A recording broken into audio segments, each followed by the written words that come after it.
Bismillahirrahmanirrahim. Assalamualaikum warahmatullahi wabarakatuh. Waalaikumsalam warahmatullahi wabarakatuh. Innal hamdalillah nahmaduhu wa nasta'inuhu wa nastaghfiruh wa na'udzu billahi min sururi anfusina wa min sayyiati a'malina. Man yahdihillahu fala mudhillalah wa may yudlilhu fala hadiyalah. Asyhadu an la ilaha illallah wahdahu la syarikalah wa asyhadu anna Muhammadan abduhu wa rasuluh. Allahumma salli wa sallim ala nabiyyina Muhammad wa ala alihi wa sahbihi ajmain. Allahumma rabbi israh li sadri wa yassir li amri wahlul 'uqdatam min lisani yafqahu qawli. Rabbi zidni ilma warzuqni fahma bi rahmatika ya arhamar rahimin. Bapak Ibu sekalian yang dirahmati Allah Subhanahu wa taala. Alhamdulillah kita panjatkan pujian dan syukur kita kehadirat Allah Subhanahu wa taala yang tak putus-putusnya selalu melimpahkan karunia kepada kita dan keluarga. Semoga Allah tetap memeliharakannya dan insya Allah selalu menambahkannya di hari-hari mendatang. Mudah-mudahan forum kajian pagi hari ini tercatat di sisi Allah sebagai bagian syukur nikmat kita sesuai dengan pesan Nabi SAW. Barang siapa mengingat Allah di masa lapang, niscaya Allah akan mengingatnya di saat hamba itu mendapatkan kesulitan. Kesulitan di dalam hidup, masalah dalam hidup selalu saja menimpa hamba-hamba Allah. Selalu menimpa manusia di muka bumi. Akan tetapi Allah Subhanahu wa taala menjanjikan, inna ma'al usri yusra, fa inna ma'al usri yusra. Sesungguhnya di setiap kesulitan pasti ada kemudahannya. Diulang kembali, sesungguhnya pada setiap kesulitan pasti ada kemudahannya bagi hamba-hamba yang beriman. Di antara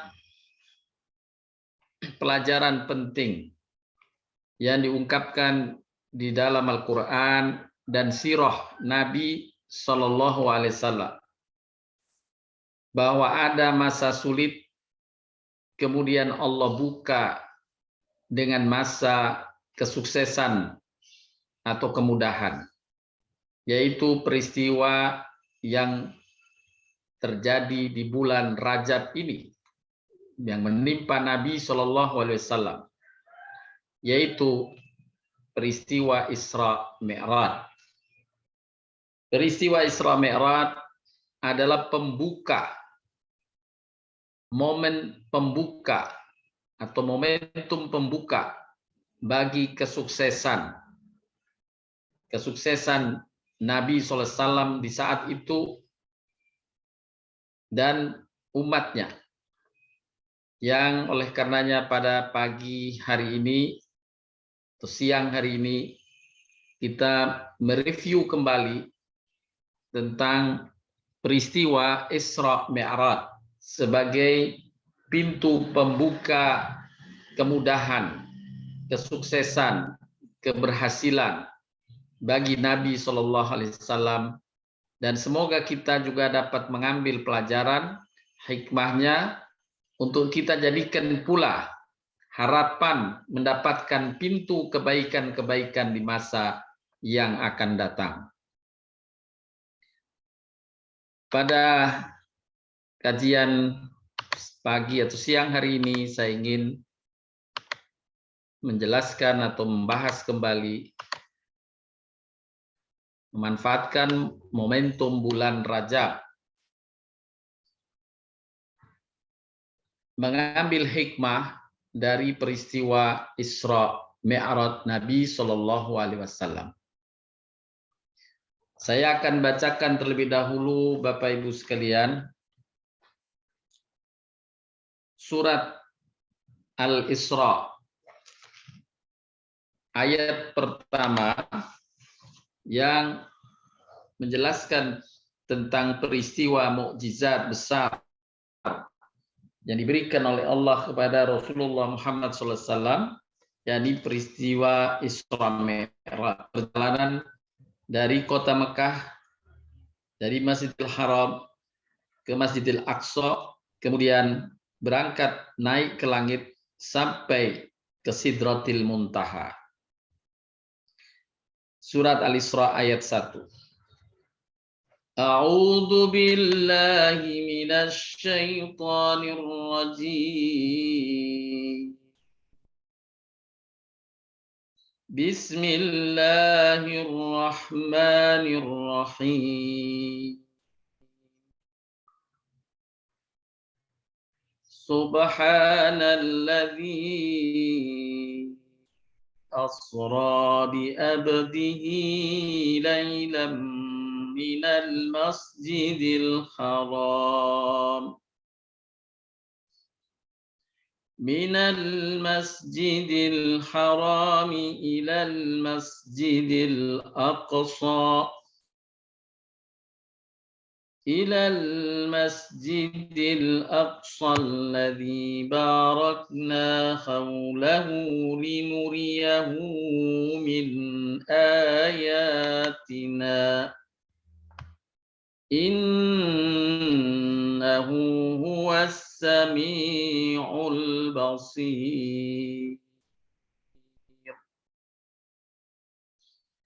Maha suci Allah yang telah memperjalankan hambanya, yakni Nabi Muhammad Sallallahu Alaihi Wasallam,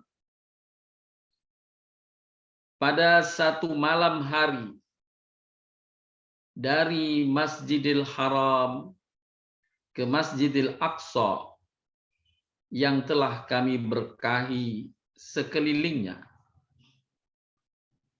agar kami perlihatkan kepadanya sebagian tanda-tanda kebesaran kami. Sesungguhnya Dia Maha mendengar lagi Maha melihat. Shadaqallahul Azim.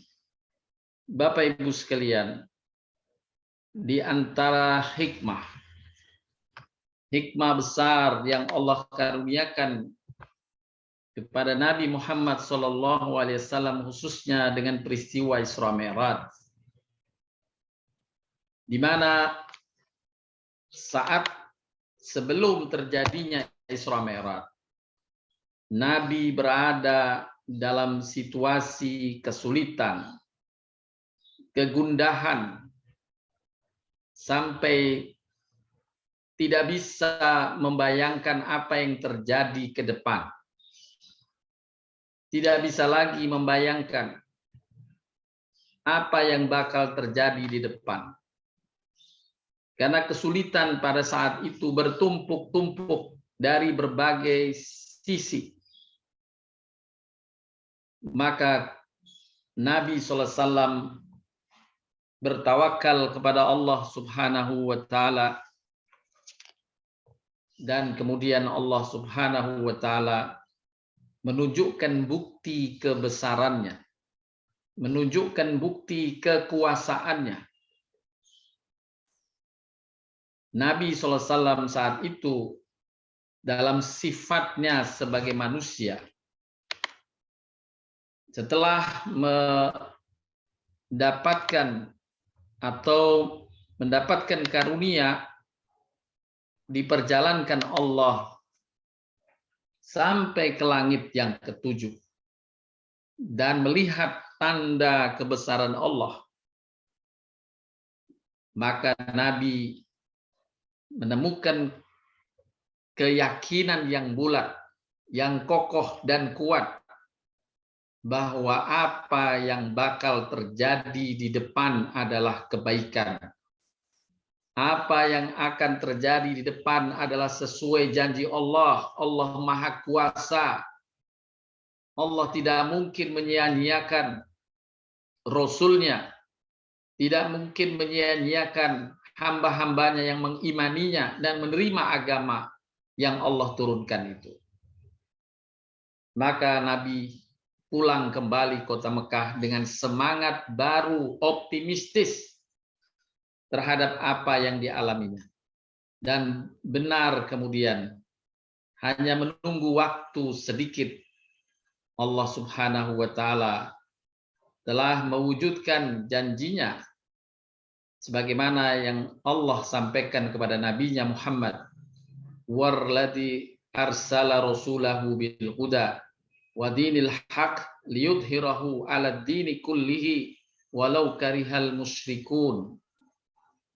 Dialah Allah arsala rasulahu bil huda, yang telah mengutus rasulnya dengan petunjuknya dan agama yang benar, yakni dinul Islam, agar Allah menangkan utusan dan agamanya ini untuk diikuti oleh umat manusia dan diterima sebagai kebenaran oleh umat manusia, walau orang-orang musyrik membencinya.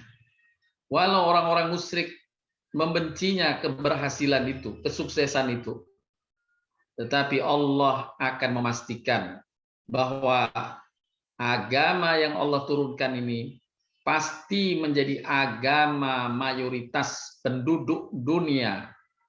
Ya, insya Allah apa yang Allah janjikan akan pasti terlaksana di masa yang akan datang. Bapak Ibu sekalian yang dirahmati Allah SWT, saya akan sedikit mengulang berkaitan dengan peristiwa Isra Mi'raj ini. Baru di belakang sesudah penjelasan sejarahnya, kita akan ambil hikmah dari peristiwa Isra Mi'raj ini untuk kita semuanya. Di dalam sejarah dijelaskan bahwa peristiwa Isra Mi'raj sebagaimana yang Allah firmankan tadi dalam surat Al-Isra ayat 1. Sebagian ulama mencatatnya pada tahun ke-10, dan ini pendapat yang paling kuat, yakni sesaat sebelum Nabi SAW berhijrah ke Madinah. Pendapat kedua pada tahun ke-12 Hijriah. Maaf, tahun ke-12 kenabian, bukan hijrah, karena belum hijrah. Hari terjadinya pada malam 27 Rajab.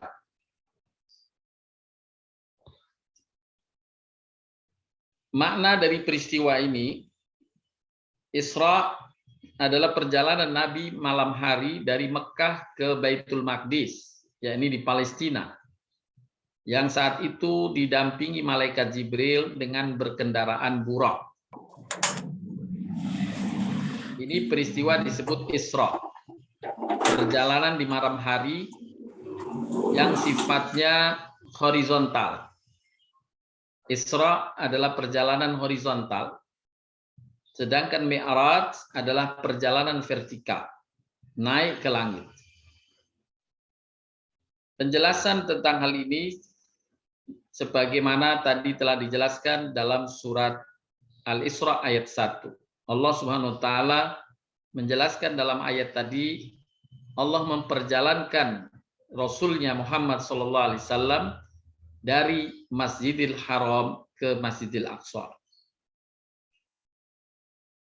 Kemudian poin penting dari peristiwa yang dijelaskan adalah perjalanan ini perjalanan jasad dan ruh. Jasad dan ruh dalam keadaan Rasulullah sadar dan bukan dalam keadaan mimpi.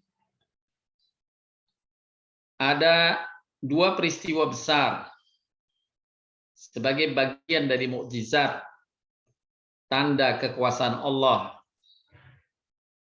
dalam memperjalankan hambanya, yakni yang pertama peristiwa Nabi SAW. Allah perjalankan Nabi Muhammad SAW dari Masjidil Haram ke Masjidil Aqsa, kemudian diangkat ke langit sampai langit ketujuh. Bahkan lewat dari langit ketujuh yaitu Sidratil Muntaha, di mana malaikat Jibril alaihissalam yang mendampinginya dan diperintah Allah mendampinginya tidak bisa sampai lewat dari langit ketujuh, sehingga Nabi SAW diangkat oleh Allah sendirian ya ke hadapannya di Sidratil Muntaha. Malaikat Jibril tidak sanggup untuk naik memasuki Sidratil Muntaha ini. Peristiwa yang kedua yang sebelumnya pernah terjadi, dan peristiwa ini, perjalanan ini belum berakhir, yaitu diperjalankannya Nabi Isa alaihissalam. Diperjalankannya Nabi Isa alaihissalam saat diselamatkan dari serangan tentara Romawi di Palestina saat itu yang akan menangkap dan akan membunuhnya atau menyalibnya. Allah selamatkan Nabi Allah Isa alaihissalam ini. Diangkat ke langit sampai langit kedua.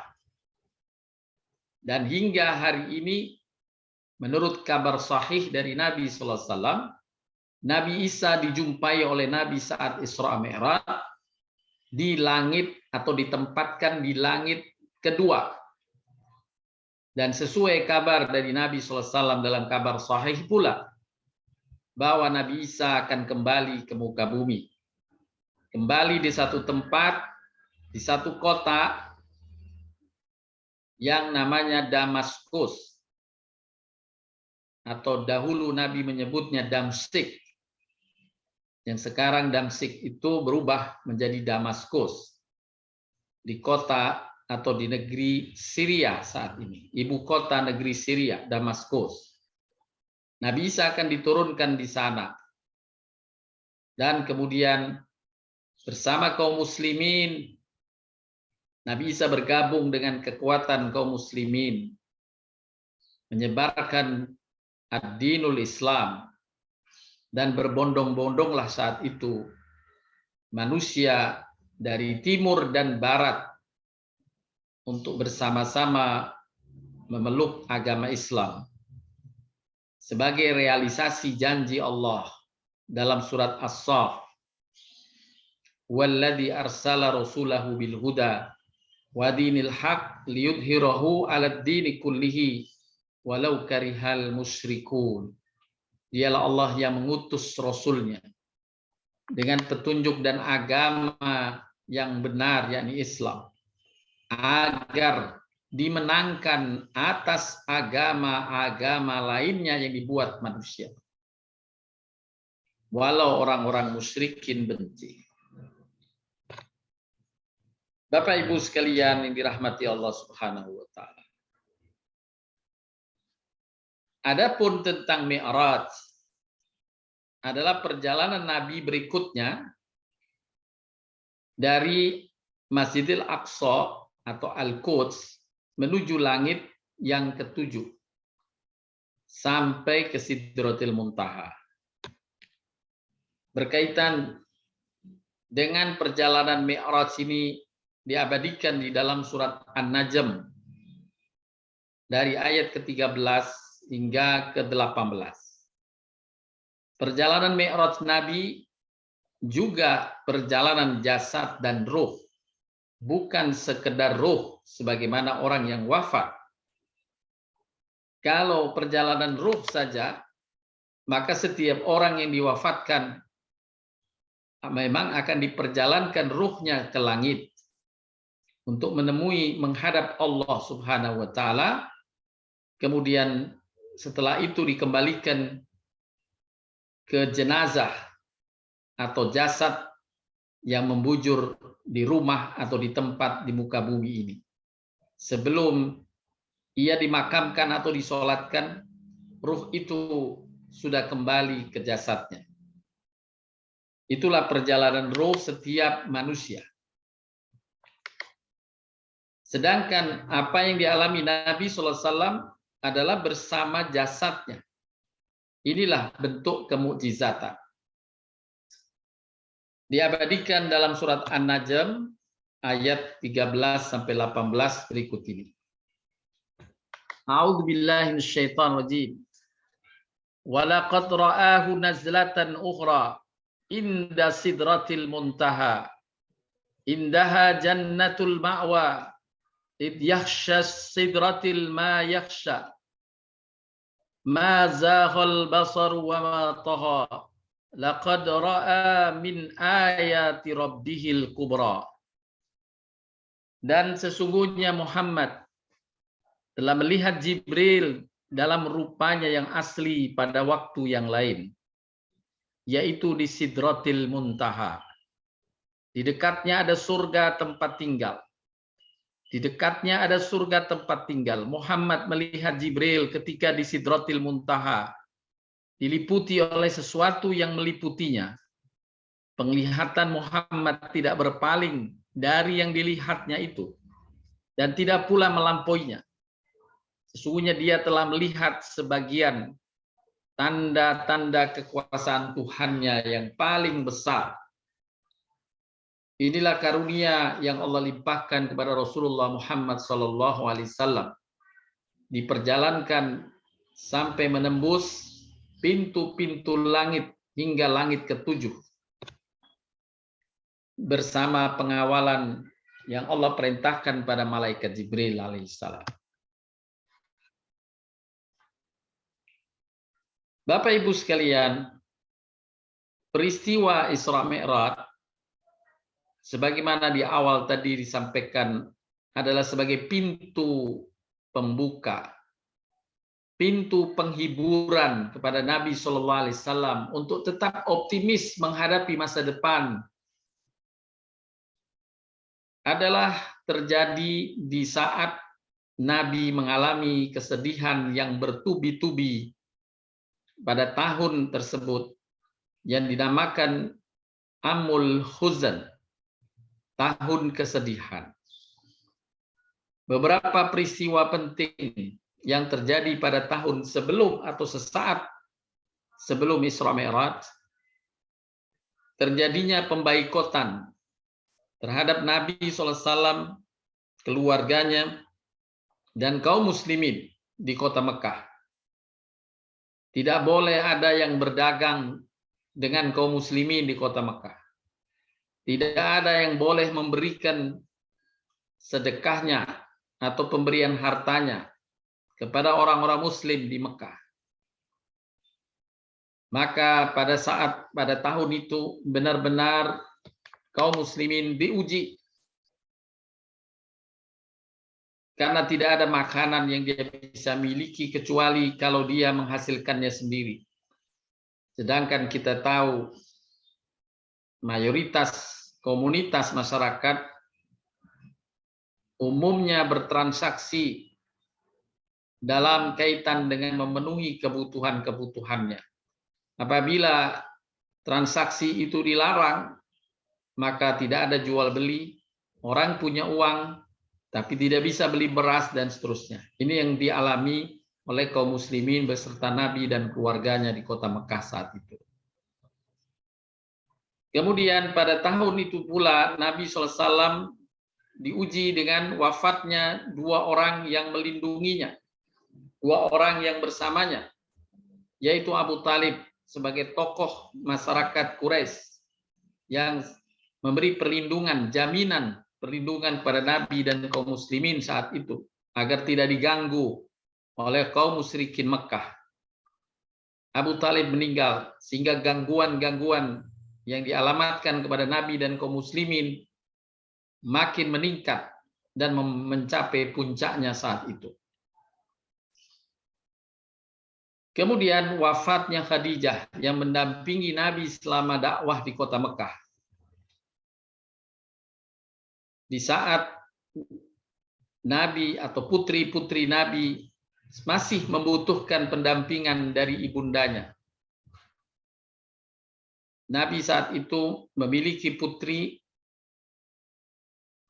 Zainab yang tertua, Ummu Kalsum, Ruqayyah, dan Fatimah. Ada 4 putri Nabi saat itu yang masih mendambakan keberadaan orang tua atau ibundanya, Khadijah. Saat itu Khadijah yang juga mendampingi Nabi, selalu menenangkan Nabi dalam perjuangannya. Allah telah tetapkan ajalnya. Kemudian yang keempat, peristiwa Taif, di mana Nabi SAW berkeinginan untuk meninggalkan kota Mekah, pindah kota di dekat kota Mekah yang bernama Taif.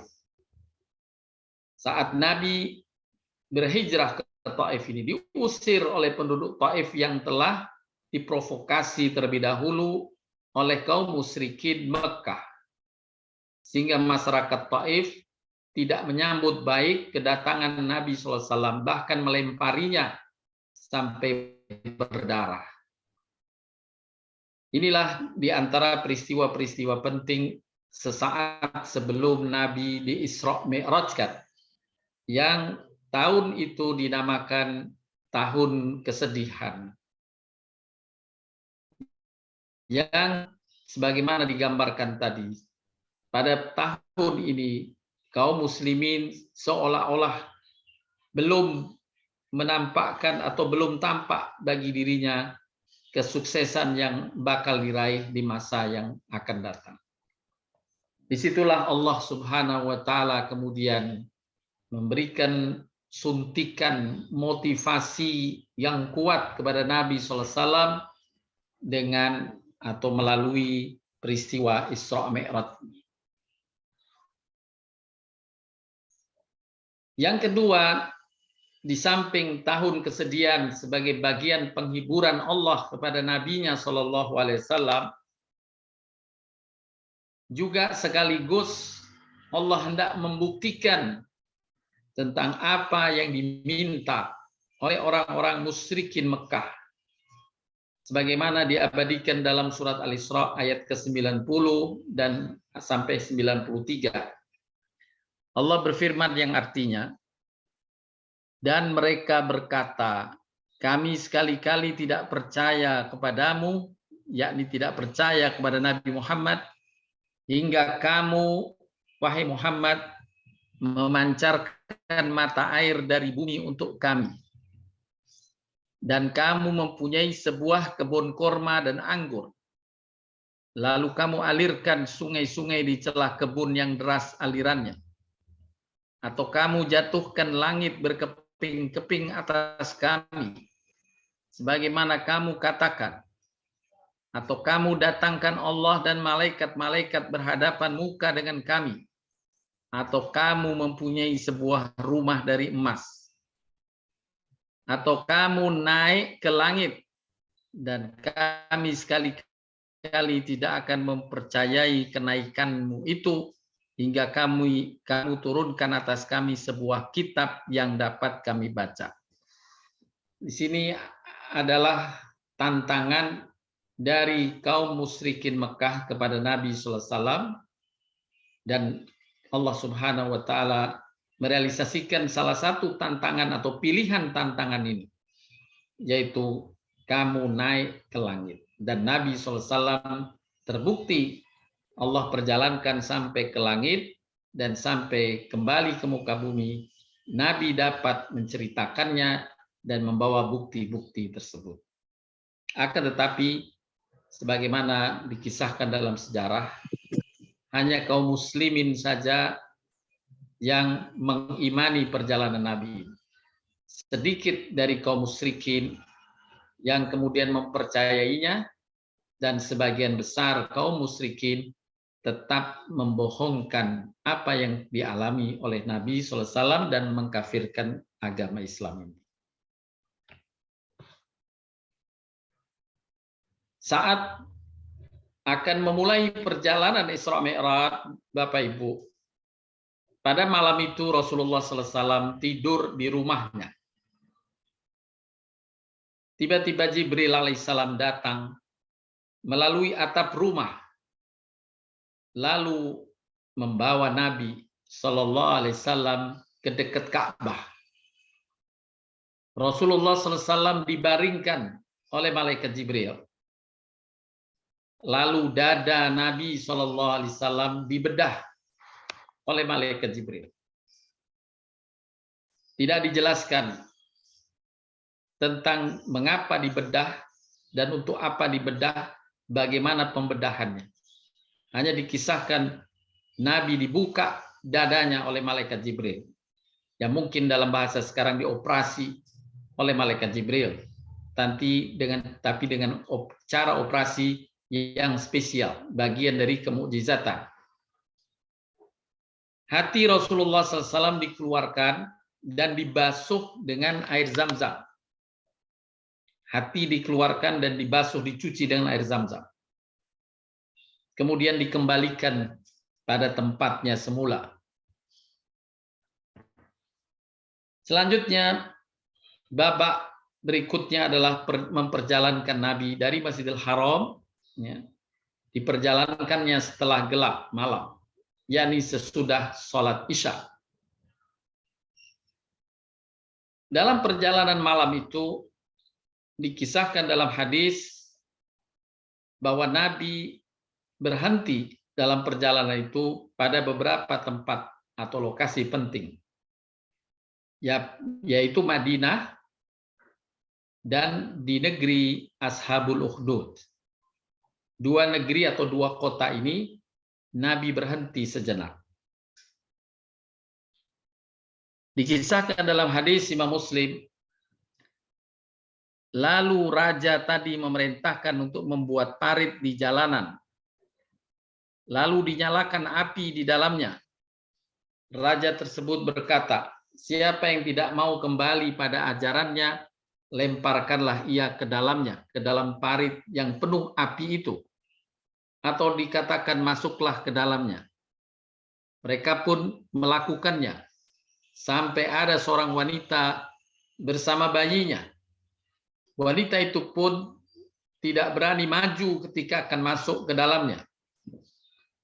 Anaknya pun, yang bayi yang digendongnya itu kemudian berkata, wahai ibu, bersabarlah, karena engkau di atas kebenaran. Bapak Ibu sekalian,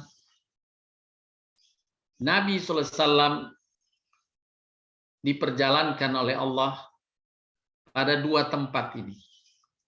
Yang pertama di negeri Ashabul Ukhdud, yang digambarkan lebih luas tentang Ashabul Ukhdud pada surat Al-Burud.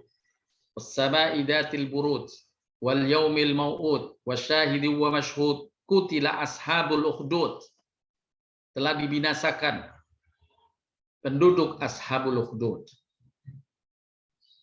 Pesan yang ingin disampaikan oleh Allah kepada Nabi SAW, bahwa apa yang kamu alami berupa kesulitan yang datang dari masyarakat Mekah,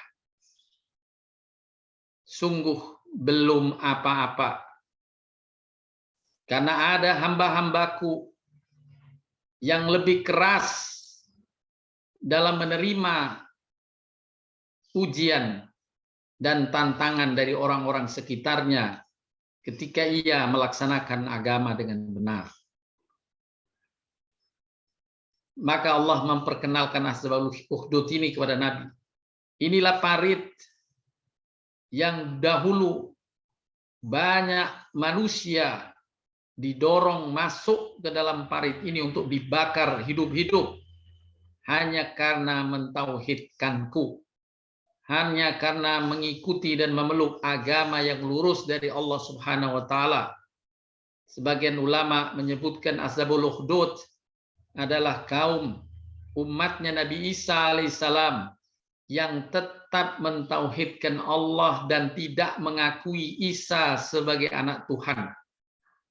Kebetulan raja saat itu menuhankan Isa, maka sebagian masyarakatnya menolak dan tidak mengakuinya, dan raja tersebut memaksa rakyat yang tidak mengakui Isa sebagai anak Tuhan dibakar hidup-hidup.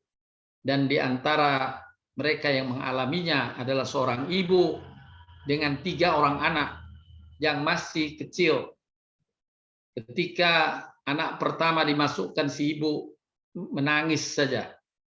Anak kedua dimasukkan ke dalam parit sebagai ancaman bagi ibunya agar mengikuti agama yang ditetapkan oleh raja saat itu. Ibunya menangis kembali. Kemudian ketika bayinya yang berada dalam gendongan harus dibuang ke parit itu bersama ibunya untuk terjun ke parit yang penuh dengan api itu, maka sebagaimana disebutkan dalam hadis ini, si bayi ini kemudian bisa bicara. Wahai ibu, bersabarlah, karena engkau di atas kebenaran.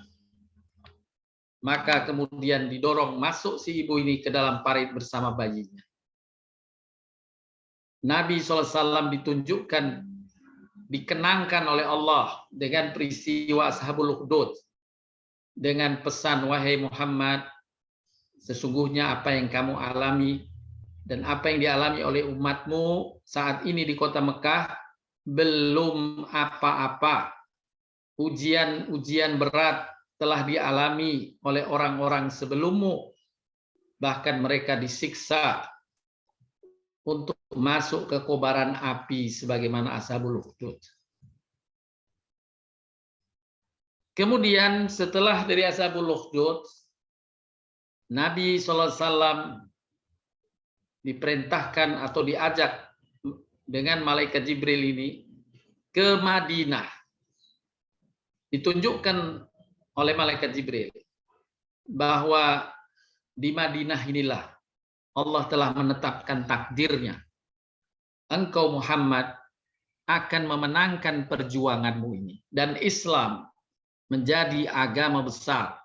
Agama yang akan diikuti oleh banyak manusia sebagai satu kebenaran. Engkau akan berhijrah ke kota Madinah dan engkau akan memimpin kaum muslimin, mengalahkan bahkan orang musyrikin Mekah, mengalahkan kaum Yahudi. Ya, inilah kota Madinah. Sehingga Nabi SAW diperkenalkan kepada sesuatu yang lebih berat ujiannya, dan kemudian digambarkan tentang suatu tempat yang menjanjikan optimistis, rasa optimis untuk tetap melaksanakan perjuangan dan berbuat kebaikan. Bapak Ibu sekalian yang dirahmati Allah Subhanahu wa taala. Setelah dari Madinah, kemudian malaikat Jibril langsung membawa Nabi sampai ke Masjidil Aqsa di kota Yerusalem, Palestina. Kemudian Nabi mengikat buruk dan masuk ke dalam masjidnya. Ternyata saat Nabi masuk ke dalam masjid, disebutkan dalam hadis-hadis sahih bahwa di dalam masjid sudah berkumpul para nabi terdahulu. Disinilah Allah Subhanahu wa taala menghibur Nabi Shallallahu alaihi wasallam, Nabi Muhammad, dengan dipertemukan dengan para rasul-rasul yang telah diceritakan Allah melalui wahyunya kepada Nabi Muhammad saat itu. Nabi berjumpa dengan rasul-rasul itu di Masjidil Aqsa. Kemudian diperintahkan Nabi SAW mengimami sholat bersama para rasul itu.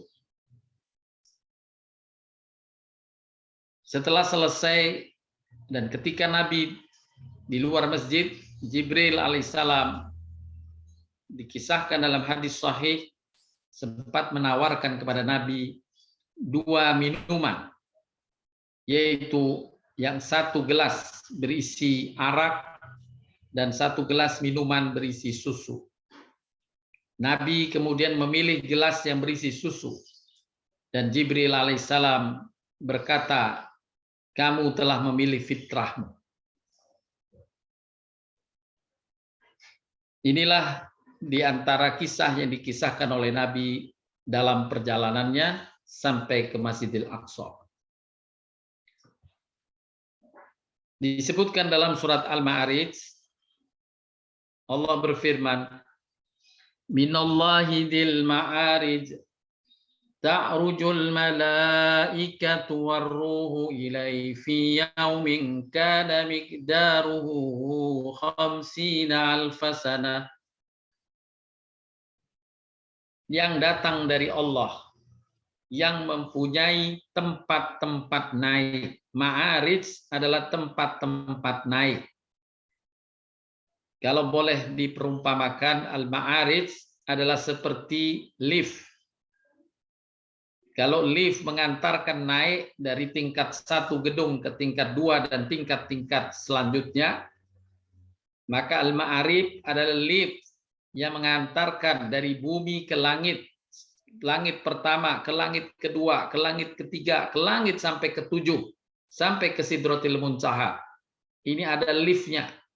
Lift ini yang disebut oleh Allah dalam Al-Quran dengan ma'arij, tempat-tempat naik. Malaikat-malaikat dan Jibril naik menghadap kepada Tuhannya dengan alat ini, dengan ma'arij ini, yang kecepatannya dalam sehari kadarnya 50.000 tahun perjalanan yang bisa kamu tempuh. Jadi kalau dengan kemampuan manusia biasa, perjalanan itu bisa mencapai 50.000 tahun.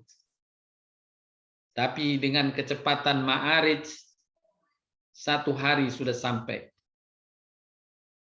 Inilah kendaraan yang Allah hadirkan untuk kendaraan para malaikat naik turun ke muka bumi, ke langit dengan ma'arij. Dan Nabi SAW diajak oleh malaikat Jibril alaihissalam menaiki ma'arij ini. Perjalanannya dinamakan Mi'raj. Alatnya adalah al-ma'arij. Jadi Isra perjalanan horizontal dengan buraq, Mi'raj perjalanan ke atas vertikal ini dengan ma'arij. Jadi perjalanan Nabi Isra Mi'raj tidak semuanya menggunakan buraq. Buraq hanya dipakai oleh Nabi dari Mekah ke Yerusalem. Kemudian buraq ini ditinggal di Yerusalem, Nabi melanjutkan perjalanan ke langit dengan ma'arij.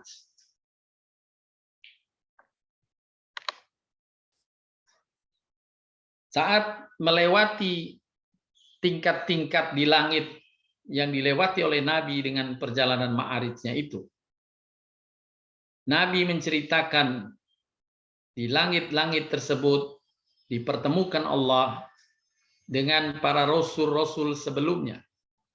Disebutkan dalam hadis sahih yang menjelaskan tentang perjalanan Isra Mi'raj Nabi ini. Di langit pertama Nabi berjumpa dengan Adam alaihissalam. Di langit kedua Nabi menceritakan bertemu dengan 2 nabi atau 2 rasul, yaitu Nabi Isa dan Nabi Yahya. 2 rasul ini disatukan dalam satu langit, di langit kedua. Nabi Isa dan Nabi Yahya. Sebagaimana kita ketahui bahwa Nabi Isa dan Nabi Yahya adalah 2 rasul yang hidup bersamaan waktunya. Nabi Yahya adalah putra Nabi Zakaria, sedangkan Nabi Isa adalah putra Siti Maryam. Dia hidup, 2 nabi ini hidup semasa. Hanya Allah menetapkan Nabi Yahya lebih dahulu mendapatkan kenabiannya. Setelah Nabi Yahya dibunuh, maka Allah lanjutkan risalah kepada Nabi Isa alaihissalam. Kemudian di langit ketiga Nabi SAW menceritakan berjumpa dengan Nabi Yusuf. Di langit keempat berjumpa dengan Nabi Idris alaihissalam. Di langit kelima berjumpa dengan Nabi Harun alaihissalam. Di langit keenam berjumpa dengan Nabi Musa alaihissalam. Dan di langit ketujuh berjumpa dengan Nabi Ibrahim alaihissalam.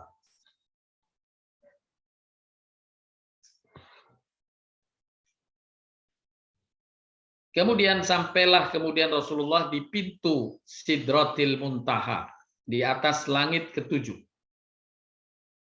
Malaikat Jibril alaihissalam berhenti mengiringi Nabi hanya di pintu Sidratil Muntaha ini. Kemudian Rasulullah naik sendiri ke Sidratil Muntaha. Bahkan Rasulullah diizinkan untuk melewati dan memasuki surga dan melihat atau diperlihatkan kepadanya neraka serta Baitul Makmur. Kemudian Rasulullah pulang balik ke Yerusalem dan seterusnya melanjutkan perjalanan kembali dengan Buraq sampai ke kota Mekah dengan pengalaman yang luar biasa, ketakjuban yang bersangatan, yang melihat di mana Allah memperlihatkan kekuasaan dan tanda-tanda kebesarannya, serta mendapatkan wahyu berupa kewajiban sholat 5 waktu.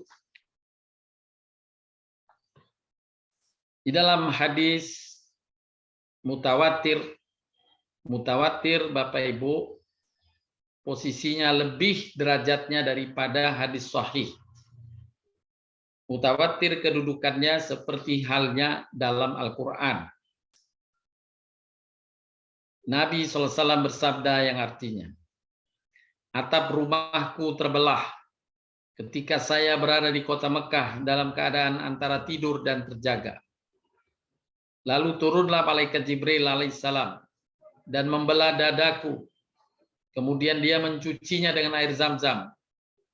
Lalu dia datang dan membawa sebuah baskom dari emas yang penuh berisi hikmah dan iman dan menuangkannya ke dalam dadaku. Kemudian dia menutupi dadaku. Kemudian didatangkan kepadaku Buraq, hewan putih yang panjang, lebih besar dari keledai dan lebih kecil dari bihal. Dia meletakkan telapak kakinya di ujung pandangannya. Saya pun menungganginya sampai tiba di Baitul Maqdis. Lalu saya mengikatnya di tempat para nabi mengikat tunggangannya. Kemudian saya masuk ke masjid dan sholat 2 rakaat mengimami para nabi dan rasul. Kemudian keluar. Kemudian saya dan Jibril naik ke langit pertama. Dan Jibril minta izin untuk masuk. Maka dikatakan kepadanya, siapa engkau? Oleh penjaga langit yang pertama. Jibril menjawab, saya Jibril. Penjaga langit pertama bertanya, siapa yang bersamamu? Jibril menjawab, Muhammad. Dia bertanya lagi, apakah dia telah diutus? Jibril menjawab, dia telah diutus. Maka dibukakan pintu langit untuk kami. Kemudian saya bertemu dengan seorang yang duduk, sementara di sebelah kanan dan kirinya ada serombongan bayang-bayang hitam. Jika melihat ke sebelah kanan, beliau tertawa. Dan jika melihat ke sebelah kiri, orang tersebut menangis. Kemudian dia menyambutku dengan mengatakan, selamat datang Nabi yang soleh, anakku yang soleh. Kemudian Jibril berkata, ini adalah Adam. Gerombolan atau komunitas hitam di sebelah kanannya adalah anak cucunya yang menjadi ahli surga. Dan di sebelah kirinya adalah anak cucunya yang merupakan ahli neraka. Oleh karenanya tadi digambarkan oleh Nabi. Kalau Nabi Adam itu menoleh ke kanan dia tertawa.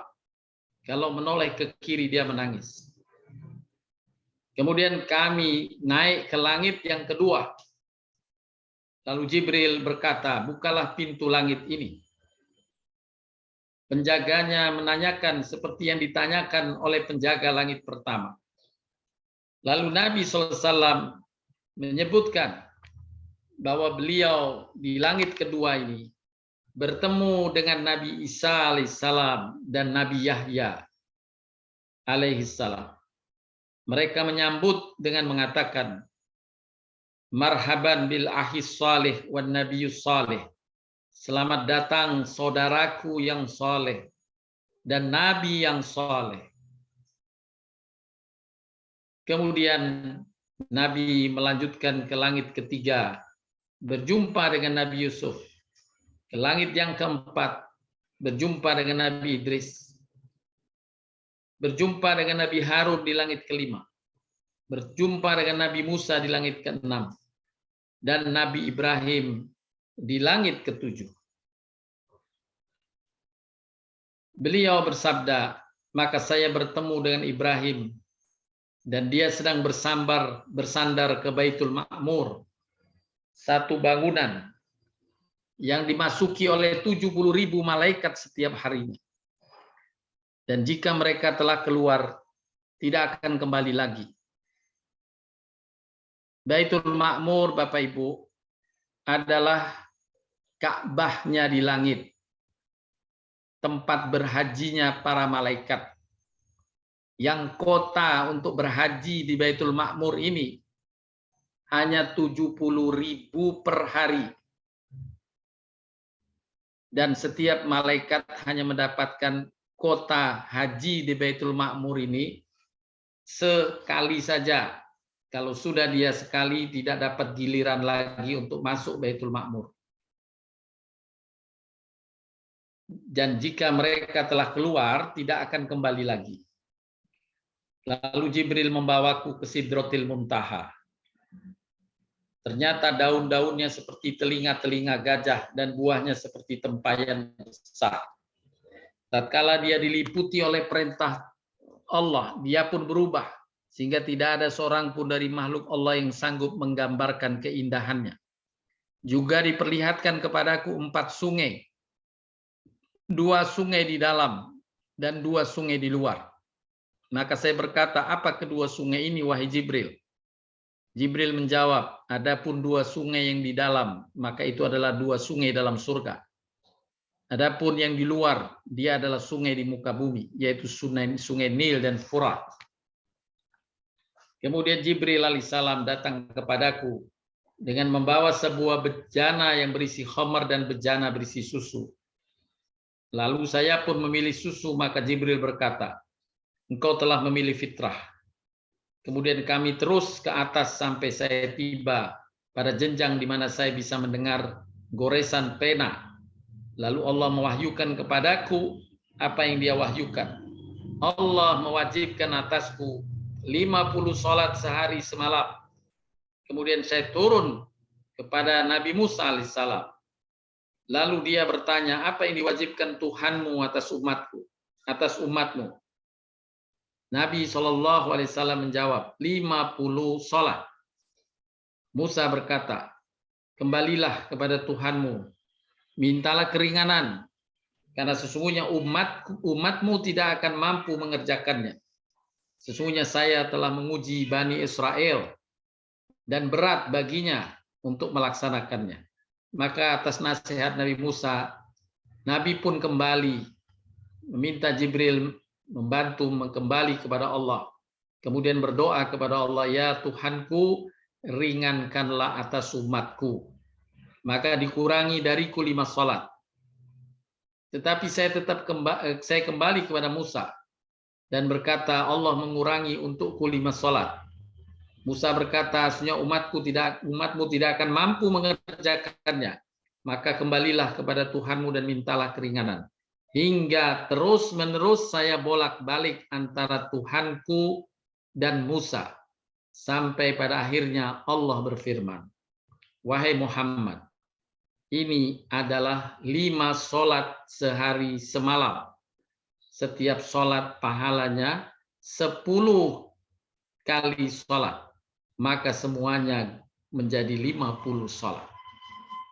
Jadi 5 sholat, 5 waktu yang Allah perintahkan kepada kita saat ini mewakili perintah Allah 50 kali sholat bisa dalam sehari.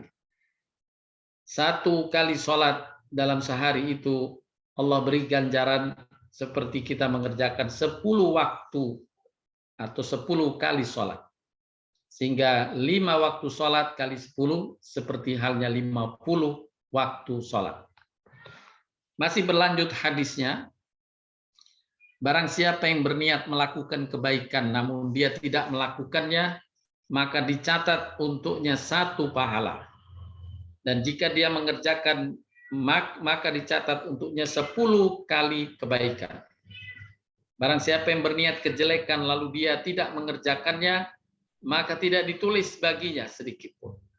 Dan jika dia mengerjakannya, maka ditulis untuknya 1 kejelekan. Kemudian saya turun, saya bertemu dengan Nabi Musa alaihissalam kembali. Seraya aku ceritakan hal itu kepadanya, Nabi Musa berkata, kembalilah kepada Tuhanmu dan mintalah keringanan. Maka saya pun berkata, sungguh saya telah kembali kepada Tuhanku sampai saya pun malu meminta kepadanya. Kemudian saya dimasukkan ke dalam surga. Ternyata di dalamnya ada gunung-gunung dari permata dan debunya adalah misk, yaitu kasturi. Inilah hadis panjang yang derajatnya disepakati oleh para ulama, derajat mutawatir dari riwayat Imam Bukhari dan Muslim yang menjelaskan perjalanan detail Nabi Muhammad SAW dalam mengarungi perjalanan Isra dan Mi'raj. Kemudian Nabi sampai di Mekah malam itu pula. Hanya 1 malam itu perjalanan dilakukan. Rasulullah kembali ke rumah, kemudian menceritakan kepada bibinya yang bernama Ummu Hani. Ini bibi Nabi SAW.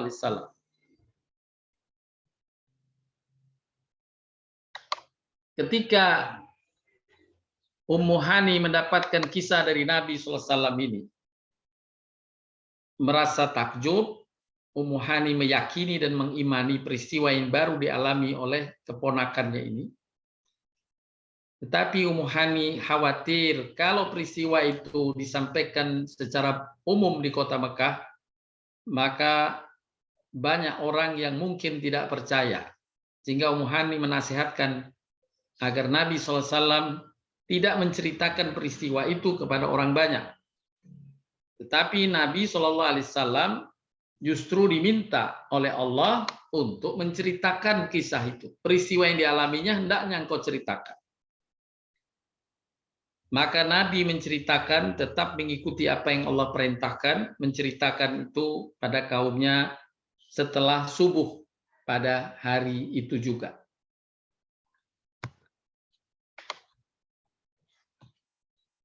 Setelah berita perjalanan Nabi ke Yerusalem sampai ke langit yang ke-7 itu diceritakan dan sampai kepada telinga-telinga kaum musyrikin Mekah, di antaranya tokoh kaum musyrikin Mekah seperti halnya Abu Lahab, maka mereka langsung mencela, melecehkan apa yang diceritakan Nabi SAW itu. Sebagian dari mereka sengaja menguji untuk niat mempermalukan Nabi. Ternyata Nabi sanggup memberikan buktinya. Seperti pertanyaan sebagian dari mereka, wahai Muhammad, jika engkau pernah ke Masjidil Aqsa, ceritakan kepadaku tanda-tanda Masjidil Aqsa. Nabi dengan lancar menceritakan bentuk bangunan Masjidil Aqsa saat itu. Kemudian Nabi juga menceritakan berkenaan dengan kafilah dagang Quraisy yang Nabi jumpai dalam perjalanan di malam itu. Kafilah ini akan menuju kota Mekah dalam perjalanannya. Dan Nabi menceritakan hari ini atau beberapa hari mendatang ada kafilah dengan ciri-ciri berikut akan memasuki kota Mekah. Karena aku jumpai di tengah jalan, ia mengarah ke kota Mekah. Kemudian kaum musyrikin orang-orang Mekah menunggu kedatangan kafilah yang dimaksud dan dicirikan oleh Nabi SAW itu, dan ternyata terbukti.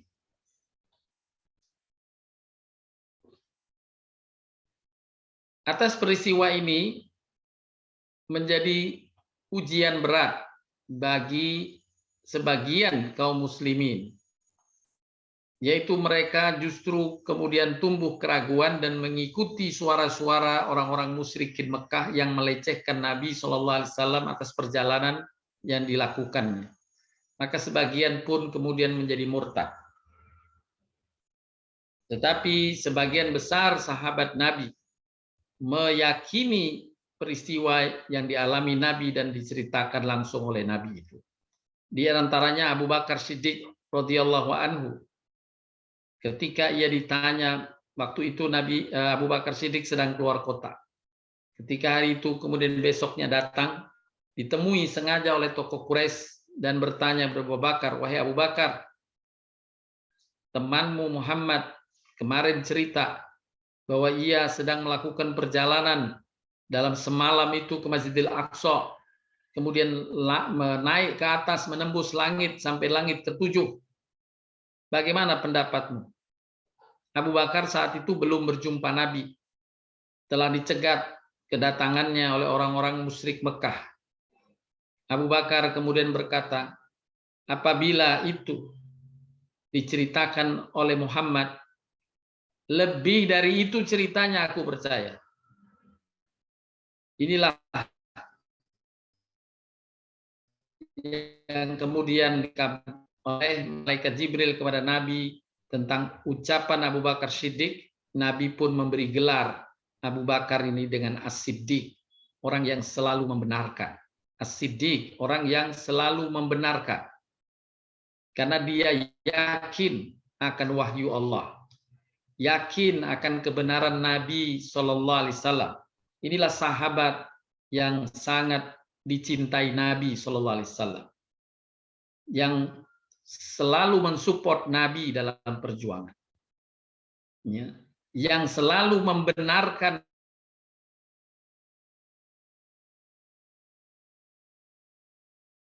dengan peristiwa yang menurut akal saat itu adalah muskilah, suatu yang aneh. Abu Bakar hanya menjawab, kalau itu benar, ucapan itu, cerita itu datang dari Nabi Muhammad, lebih dari itu aku mempercayainya. Itulah orang yang benar imannya tanpa ragu sedikit pun akan wahyu Allah, Al-Quran, dan sabda-sabda Nabi Muhammad SAW.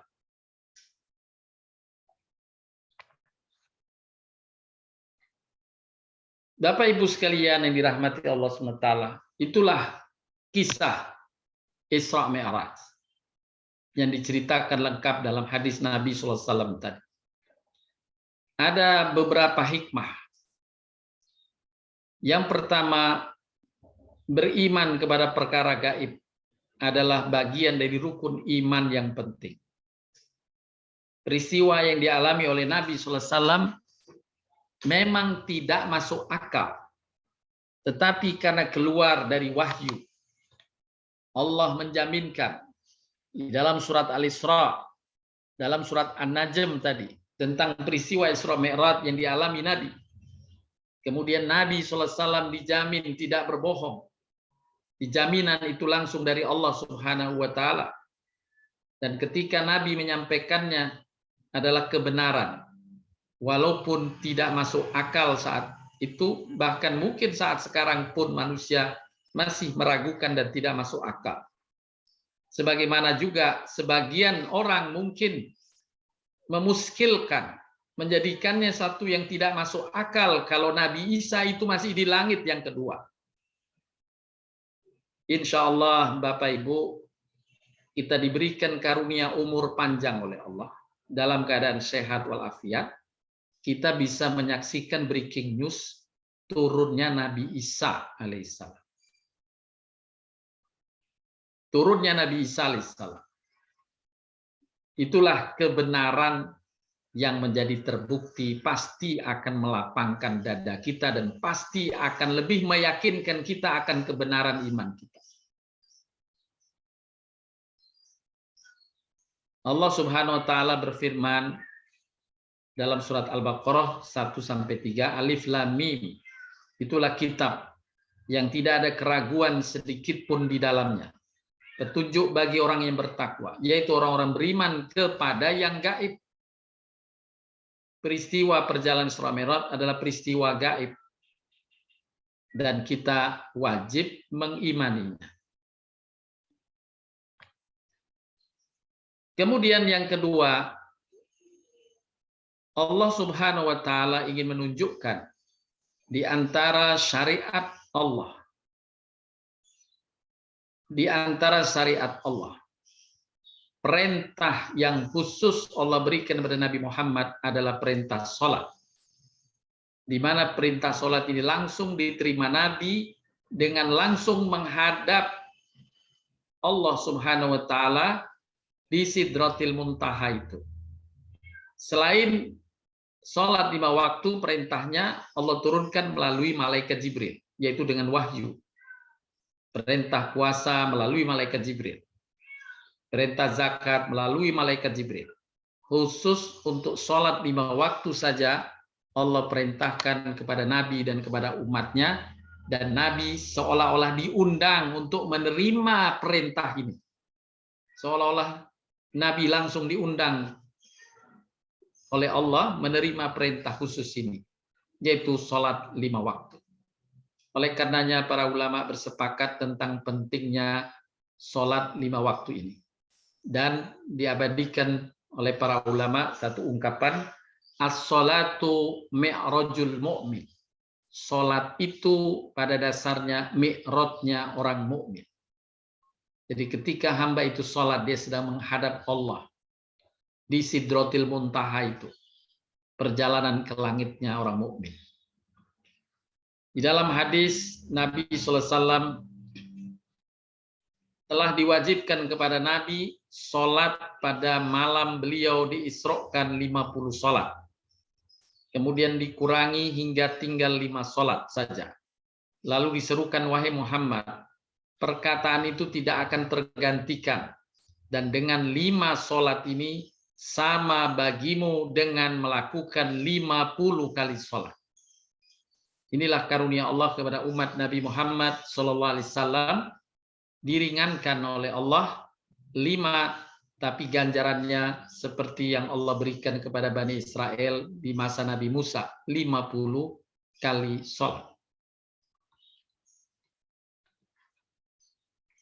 Kemudian yang ketiga, kedudukan Masjidil Aqsa. Masjidil Aqsa sebagaimana kita maklumi sesuai dengan penjelasan Al-Quran adalah kiblat pertama orang mukmin. Untuk apa Allah menjadikan Masjidil Aqsa sebagai kiblat pertama? Untuk menarik perhatian ahli kitab bahwa sesungguhnya Allah mengutus Nabi Muhammad SAW sebagai nabi keberlanjutan dari risalah-risalah Rasul atau nabi-nabi sebelumnya. Karena waktu itu yang mendominasi dari agama langit adalah kaum Yahudi atau agama Yahudi dan agama Nasrani, yang notabene kiblatnya atau tempat ibadah yang diunggulkannya saat itu adalah Yerusalem, baik Yahudi maupun Nasrani. Maka Allah memerintahkan Nabi Muhammad berkiblat dulu kepada Masjidil Aqsa di Yerusalem itu, untuk menetapkan bahwa agama yang didakwahkan Nabi adalah agama yang bagian dari keberlanjutan dari agama-agama nabi-nabi sebelumnya. Sebagaimana dijelaskan dalam surat Al-Baqarah, Allah berfirman yang artinya, orang-orang yang kurang akalnya di antara manusia akan berkata, apakah yang memalingkan mereka umat Islam dari kiblatnya yang dahulu, yang mereka telah berkiblat kepadanya? Katakanlah, kepunyaan Allah lah timur dan barat. Dia memberi petunjuk kepada siapa yang dikehendakinya ke jalan yang lurus. Maksud dari ayat ini, Allah turunkan ayat ini setelah Nabi sudah hijrah ke Madinah. Selama 6 bulan Nabi di Madinah, selama 6 bulan Nabi di Madinah. Jadi saat Nabi di Mekah, Bapak Ibu, setelah perintah sholat 5 waktu ini, Nabi sholat di Mekah menghadap ke Yerusalem, tidak menghadap ke Ka'bah. Kenapa? Karena Ka'bah banyak di sekitarnya berhala-berhala. Ya, Ka'bah masih dikuasai oleh kaum musyrikin Mekah. Di kiri kanan di sekitar Ka'bah itu didirikan berhala-berhala sebagai tempat ibadah orang-orang musyrik. Maka Allah tidak berkenan dan Nabi diminta untuk berkiblat kepada kiblat Masjidil Aqsa. Kemudian setelah Nabi hijrah ke Madinah, 6 bulan saat Nabi sudah berada di Madinah, turunlah ayat ini yang memerintahkan Nabi berkiblat ke Mekah. Ya, peristiwa terjadinya pengalihan kiblat ini saat itu Nabi di siang hari waktu zuhur sedang mengunjungi sahabiyah, yaitu seorang wanita di Madinah yang mengikuti Nabi SAW, artinya mengikuti Islam, yang saat itu sedang diuji kematian anak yang dicintainya. Sedangkan ia telah ditinggal oleh suaminya. Maka Nabi dengan para sahabat-sahabatnya mengunjungi, menengok, bertakziah kepada si wanita ini. Bersama sahabat-sahabat termasuk Abu Bakar dan yang lainnya. Nabi mengajak, ayo kita tengok. Kemudian sesampainya di rumah orang itu atau wanita itu, waktu zuhur tiba.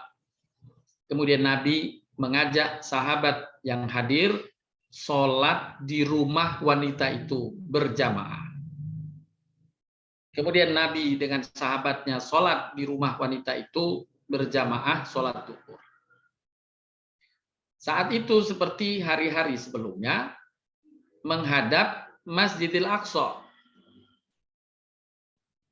Di 2 rakaat yang pertama sudah menghadap Masjidil Aqsa, tiba-tiba malaikat Jibril turun dan memalingkan dengan tangan malaikat Jibril, memalingkan wajah atau badan Nabi Muhammad SAW menghadap 120 derajat dari arah sebelumnya. Dan diperintahkan menghadap ke Masjidil Haram di Mekah. Nah, disinilah adab yang telah diajarkan Nabi kepada para sahabat, ya, pada para sahabat, bahwa ikutilah imam, apalagi imamnya Nabi Muhammad. Jadi ketika Nabi menghadap, para sahabat itu melihat sebentar, kemudian langsung berputar, mengikuti di belakang Nabi SAW. Kalau sholat semacam ini terjadi zaman sekarang, bubar sholatnya. Ya, bingung semua, loh ini gimana ini? Bingung, bubar. Tapi peristiwa itu menunjukkan bagaimana adab para sahabat terhadap Nabi. Nabi dalam keadaan sholat itu berputar arah, para sahabat tidak bertanya saat sholat. Dia mengikuti saja, tinggal berpaling, berputar, bergerak di belakang Nabi dan mengikuti arah menghadap Nabi SAW. Itu 2 rakaat yang terakhir. Sampai salam baru mereka bertanya. Kemudian Nabi menjawab, tadi malaikat Jibril di rakaat kedua, di rakaat ketiga, datang dan memalingkan mukaku ke Mekah dan mendatangkan firman Allah ini. Menyampaikan. Jadi disitulah mulai detik pergantian kiblat. Ya. Nah, rumah wanita itu kemudian diabadikan sampai sekarang menjadi Masjid Kiblatain. Bapak Ibu yang pernah ke Madinah, insya Allah berkesempatan pula berkunjung ke Masjid Kiblatain. Itu adalah wakaf dari seorang wanita, sahabat wanita Nabi SAW. Di saat di rumah itu Allah abadikan, Allah turunkan wahyu perubahan kiblat. Rumah ini diwakafkan dan dijadikan masjid. Sampai sekarang masjid itu masih berdiri yang dinamakan Masjid Kiblatain. Hanya yang perlu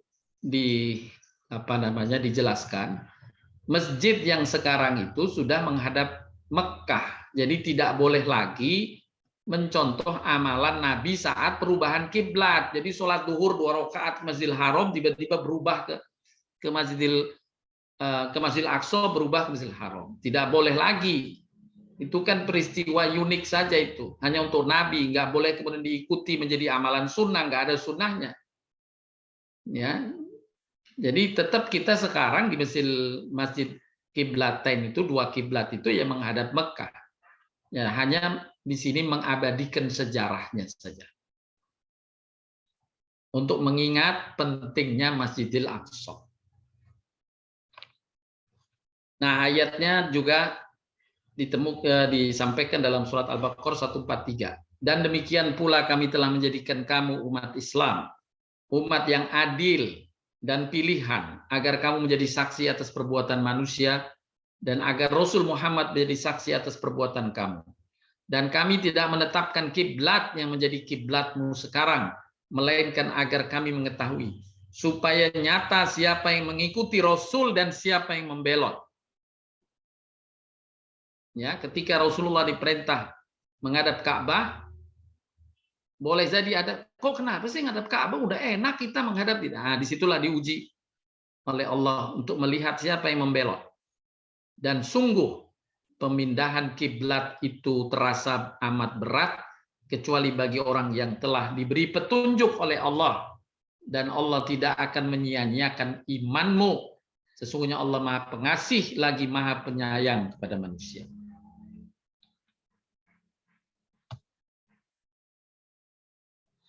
Bapak Ibu sekalian, sedikit kisah Masjidil Aqsa. Masjidil Aqsa pertama kali didirikan oleh Nabi Yakub, ya, cucu Nabi Ibrahim alaihissalam. Nabi Yakub punya 2 anak. Maksudnya Nabi Ibrahim punya 2 putra, yaitu Ismail dan Ishak. Nabi Ismail ada di Mekah, Ishak ada di Yerusalem. Kemudian Ishak menurunkan Yakub. Nah, di masa Yakub inilah Allah perintahkan membangun Masjidil Aqsa. Ya, membangun Masjidil Aqsa. Sedangkan Ibrahim lebih dahulu membangun Masjidil Haram bersama putranya Ismail. Perbedaan waktunya 40 tahun. Jadi Masjidil Haram terlebih dahulu didirikan oleh Nabi Ibrahim beserta putranya Ismail. 40 tahun berikutnya baru didirikan Masjidil Aqsa di kota Yerusalem. Tentang pembangunan Masjidil Aqsa juga masih terekam di kitab Bible, ya, Perjanjian Lama, di kitab Kejadian. Pasal 28 ayat 22. Dikisahkan di situ Nabi Yakub berkata, dan batu yang kudirikan sebagai tugu ini akan menjadi rumah Allah. Ini ada di kitab Kejadian pasal 28 ayat 22. Ini tugu pertama pendirian Masjidil Aqsa.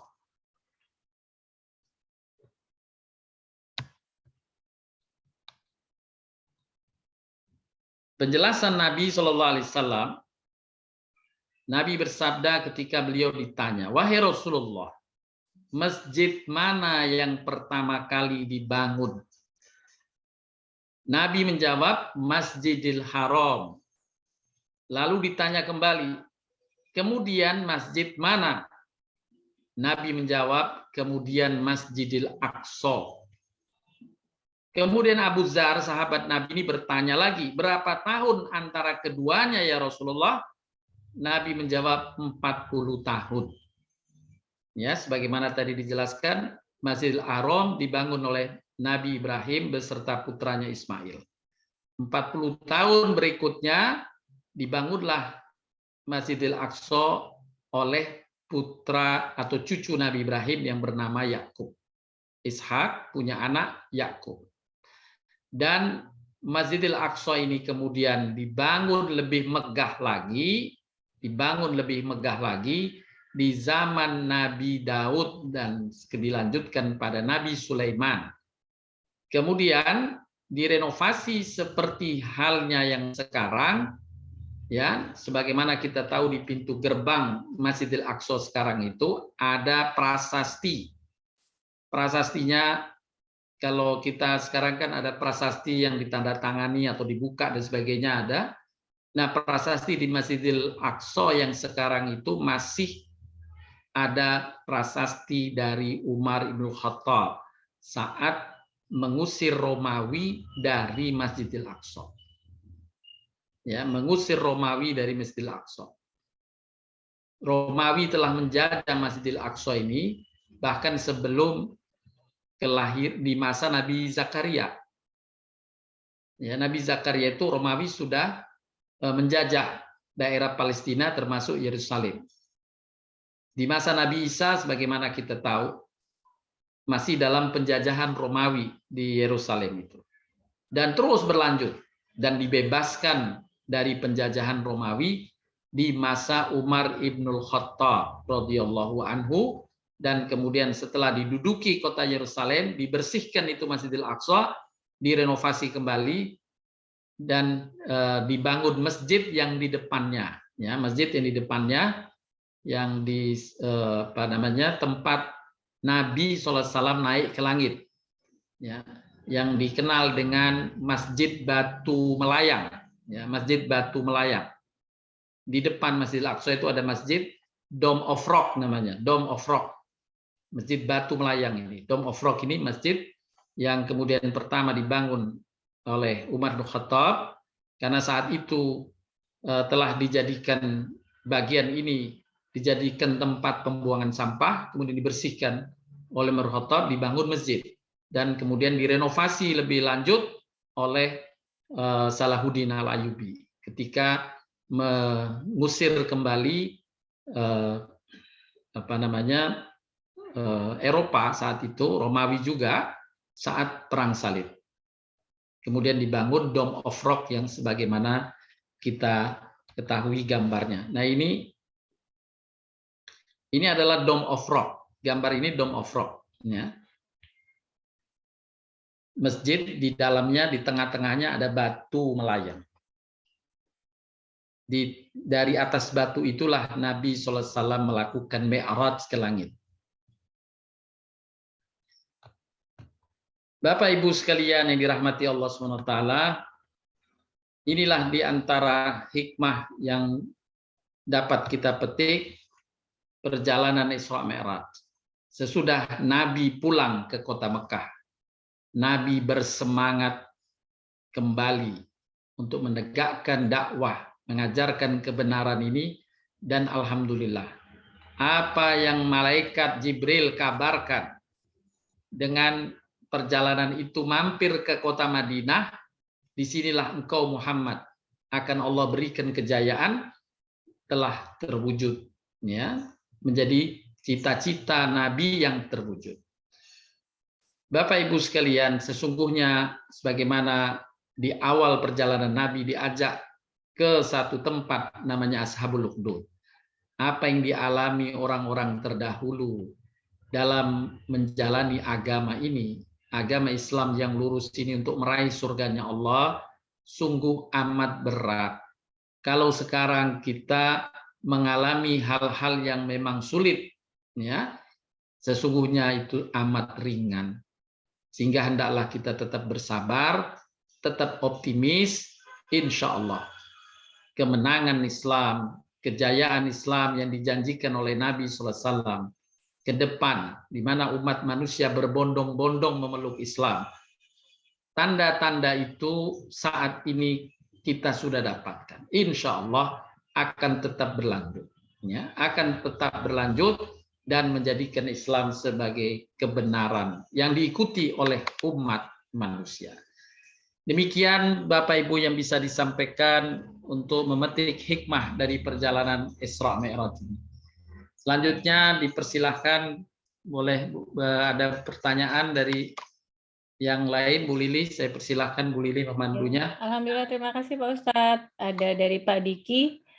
izin bertanya, saat pindah kiblat dari Masjid Aqsa ke Masjidil Haram itu terjadi di tahun berapa Hijriah, Pak Ustadz?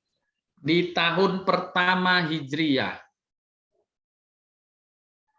Ya, bertanya di tahun pertama Hijriah di bulan ke-6. Jadi waktu itu Nabi sudah membangun Masjid Nabawi. Ya, maaf, Masjid Kuba, ya, Masjid Kuba yang masih menghadap ke Masjidil Aqsa. Kemudian 6 bulan berikutnya peristiwa itu terjadi dan kemudian Nabi melanjutkan pembangunan ke Masjid Nabawi dan menghadap ke Masjidil Haram. Jadi di bulan ke-6 setelah Nabi hijrah. Begitu Pak Diki. Baik Pak Ustadz. Belum ada pertanyaan lagi Pak Ustadz. Kalau gitu dari anak saya deh Pak Ustadz mau tanya. Ya, Emil silakan. tanya, tadi kan Nabi dikasih susu sama khamar ya, itu bejananya tertutup apa enggak tuh Pak Ustadz? Terbuka, artinya Nabi melihat, ya kan? Maksudnya terbuka, artinya bisa memilih kan? Oh, kirain tertutup gitu, jadi udah tahu fitrahnya dia ngambil yang baik gitu. Oh enggak, justru karena pilihan itu bukan fitrahnya itu memilih sesuai dengan kebenaran ya. Waktu itu memang belum ada perintah ya tentang, karena minuman keras larangannya itu baru di Madinah. Waktu di Mekah belum ada turun larangan. Oh, baik Pak Ustadz. Belum turun larangan. Nabi kan nggak tahu susu dan arak ini kan dua-duanya, karena belum ada penjelasan larangan arak, maka Nabi ditawarkan itu, Nabi memilih sesuai seleranya begitu. Inilah yang dimaksud fitrahnya. Oh baik. Jadi ini memberikan satu pelajaran, kita bersyukur kalau kita melakukan sesuatu itu pas cocok dengan syariat gitu. Ya, kadang kita melakukan sesuatu baru setelah dapat pengajian tahu hukumnya. Oh begitu, alhamdulillah kemarin-kemarin itu saya udah kerjakan begitu gitu. Nah, itu artinya kita berjalan sesuai dengan fitrahnya. Ya, kan banyak kejadian di mana kita melakukan sesuatu, kita belum tahu hukumnya, belum tahu perintahnya. Tapi amalan itu sendiri sudah kita lakukan. Ya, sudah kita lakukan. Misalnya ada seorang yang punya kucing di rumah. Ya, dia belum tahu hukum bagaimana tentang kucing ini dalam pandangan Islam misalnya. Kalau dia keluar mengosongkan rumah, kucing ini diberi makan atau kucing itu dibiarkan keluar gitu ya. Sampai dia datang masuk kembali. Pokoknya tidak dilupakan kucing ini. Kemudian hadir pengajian. Saat itu dibahas tentang kucing. Disebutkan hadis Nabi. Ada seseorang yang diazab di neraka oleh Allah hanya karena amal perbuatannya meninggalkan kucing peliharaannya di rumah tanpa diberikan makan, dan dia pergi meninggalkan rumah berhari-hari sehingga kucing itu wafat mati di rumahnya itu. Itu Allah kasih azab. Kemudian orang tersebut pernah mengalami yang demikian, tapi kucing itu dikeluarkan dari rumah. Padahal dia belum tahu hadis ini. Dengar hadis ini, dia, alhamdulillah ya Allah, terima kasih saya dulu melakukan seperti itu. Langsung saya keluarin memang. Saya keluarin dari rumah. Ya, supaya nggak mati di dalam rumah berhari-hari, seminggu keluar kota, ditutup rumahnya, kucing di rumah tanpa makan, ya mati. Nah, maka itu yang disebut fitrah. Fitrah ini Allah yang berikan. Dan Nabi saat itu belum ada larangan, silakan arak atau khamar, susu atau arak ini. Nabi memilih susu. Jadi ketika Nabi malaikat Jibril, kamu sesuai fitrah, Nabi senang. Alhamdulillah, kok cocok, padahal sebelumnya saya nggak tahu bahwa arak ini ternyata membahayakan atau termasuk yang bakal dilarang oleh Allah Subhanahu wa taala. Begitu, Bu. Baik Pak Ustadz. Ada pertanyaan dari Bu Mia, silakan Bu Mia. Terima kasih Mbak Lili. Assalamualaikum warahmatullahi wabarakatuh, Pak Ustadz. Ya, Semoga Pak Ustadz sehat selalu, diberi Amin ya rahmat rabbal dan alamin. berkah dari Allah Subhanahu wa taala, begitu kita semua juga ya Pak Ustadz. Amin, insyaallah semuanya sama. Amin. Izin bertanya Pak Ustadz, sehubungan dengan perintah sholat, kan kita sebagai umat muslim dalam menjalankan sholat harus berusaha menegakkan ihsan ya Ustadz. Ya. Jadi seolah-olah kita melihat Allah, kalau tidak Allah, kita harus yakin Allah melihat kita. Nah, kadang-kadang bagaimana ya Ustadz, kalau kadang-kadang kesehariannya tuh agak sulit gitu, untuk hal-hal, untuk waktu-waktu tertentu tuh agak sulit kita untuk melaksanakan ihsan itu. Jadi pertanyaannya, bagaimana supaya kita itu istiqomah melakukan ihsan ini gitu Pak Ustadz. Baik. Khususnya sholat, supaya setelah sholat itu tetap berdampak gitu Pak Ustadz. Terima kasih Pak Ustadz. Ya, sama-sama Bu Mia. Di dalam sholat, para ulama, khususnya Imam Syafi'i, Imam Malik, menyebutkan bahwa tumakninah, kehusukan ya, kehusukan adalah sunnah, bukan menjadi rukun sholat. Karena bersandar yang dijadikan dalilnya adalah hadis Nabi SAW. Nabi menyampaikan ada orang yang sholat, yang pertama ada orang yang sholat mendapat bagian 9 bagian, ada yang mendapatkan 8 bagian, ada yang mendapatkan 3 bagian, ada yang mendapatkan 1 bagian. Tergantung berapa waktu atau berapa bagian dari sholatnya yang dia khusyuk kepada Allah. Khusyuk dalam sholatnya itu. Ini hadis pertama. Hadis kedua, dikaitkan dengan jin yang mengganggu dalam sholat yang namanya hinzib. Nabi menyampaikan dalam sabdanya, sesungguhnya pada kalian selalu ada kemungkinan didatangi jin yang bernama hinzib, golongan jin yang bernama hinzib, yang datang khusus padamu saat kalian menegakkan sholat. Ketika jin hinzib ini datang kepadamu pada seseorang, maka hinzib ini akan mengingatkanmu saat engkau sholat itu sesuatu yang tidak layak dipikirkan dalam sholat. Diingatkan engkau pada peristiwa ini, peristiwa itu, sehingga engkau terkecoh memikirkannya dan lupa sedang engkau sholat. Nah itu, maka kemudian Nabi, jika engkau mendapatkannya, ucapkan a'udzubillahi minasyaitonir rajim. Ya. Artinya Nabi tidak menyuruh orang yang mendapatkan hal seperti itu membatalkan sholatnya, tidak. Tapi tetap melanjutkannya tadi. Nah inilah yang dipakai oleh Imam Syafi'i untuk menyatakan bahwa khusyuk sholat dalam keseluruhan sholat itu adalah sunnah, bukan rukunnya yang menjadikan sholat batal. Dan memang itulah yang banyak dialami sejak para sahabat, ya. Jadi takbiratul ihram, Allahu Akbar, masih khusyuk. Wajjahtu wajhiya lilladzi fataras samawati wal arda hanifan musliman wa ma'ana minal musyrikin inna salati wa nusuki bismillahirrahmanirrahim alhamdulillahirabbil alamin. Udah baca surat, ruku, iktidal, ya. Udah, kemudian di rakaat kedua kita mikir surat di rakaat pertama tadi yang saya baca apa? Lupa. Karena setelah Fatihah kita ngingat kunci rumah sudah ditaruh di mana. Dompet ketinggalan nggak? HP ketinggalan nggak? Jadi kepikirannya ke sana, diingatkan terus oleh hinzib ini. Bahkan, aduh, astagfirullahaladzim. Waktu sholat pakai istighfar lagi. Astagfirullahaladzim, saya tadi lupa, kompor belum saya matikan.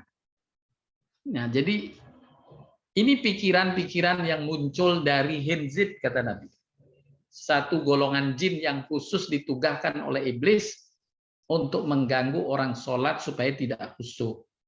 Nah, jadi kehusukan sholat, sekali lagi dari sisi hukum fikihnya, dia hanya sunnah muakkad, tidak membatalkan sholat apabila hal itu muncul saat kita sholat. Ya. Nah, bagaimana berlaku ihsan? pesan Al-Quran di surat An-Nur ayat ke-37. Inilah minimum ihsan yang dapat dijaga ketika kita sholat. Allah berfirman, rijalun la tulhihim tijaratun wala bai'un an dzikrillah wa iqamus shalah wa ita'uz zakah yakhafuna yauman tataqallabu fihil qulubu wal absar.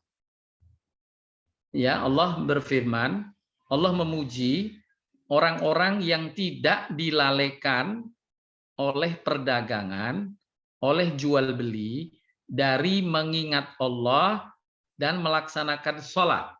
Ya. Jadi dia tidak dilalaikan dari sholatnya itu. Inilah diantara rukhsah atau kelonggaran yang Allah berikan bagi hamba-hamba yang beriman menegakkan sholat.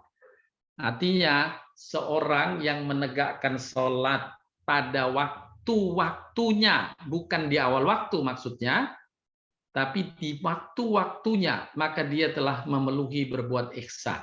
Inilah yang memenuhi pujian Allah. Dijelaskan secara fikih lebih rinci bahwa orang yang sholat, misalnya sholat duhur, sudah 1 rakaat, kemudian berdiri rakaat kedua azan duhur, dia telah menyempurnakan sholat duhurnya. Ya.